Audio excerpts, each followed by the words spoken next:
మీరు అటెంప్ట్ చేయాలి. సో నేను మీకు ఇచ్చిన నవోదయ బుక్లో ఇంగ్లీష్ ప్యాసేజెస్ ఉంటాయి. మీరు అంటే మీకు చెప్తారు ఇంగ్లీష్ ప్యాసేజెస్ అవన్నీ అవుట్ అని. సో మీరు కూడా అంటే ఇప్పుడు నుంచే ఇంగ్లీష్ రీడింగ్ స్కిల్స్ బాగా ఇంప్రూవ్మెంట్ అవ్వాలి. ఒక మ్యాటర్ చదివినప్పుడు ఆ మ్యాటర్ మీనింగ్ మీరు అనాలిసిస్ చేయాలి. అదేదా దాని మీనింగ్ తెలుసుకోవాలి. ఓకే ఇది స్టోరీ అనేటువంటిది. ఓకేనా? ప్యాసేజెస్ రీడ్ చేసి మన క్వశ్చన్స్కి అటెంప్ట్ చేయాలి. అంతే కదా?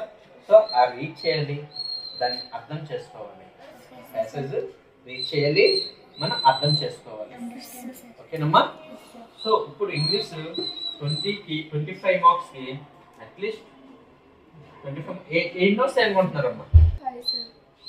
క్లాస్ చాలా చాలా కాన్ఫిడెంట్గా నాకు 25 వస్తాయి అని అమ్మాయి చెప్పింది. 25 వస్తాయి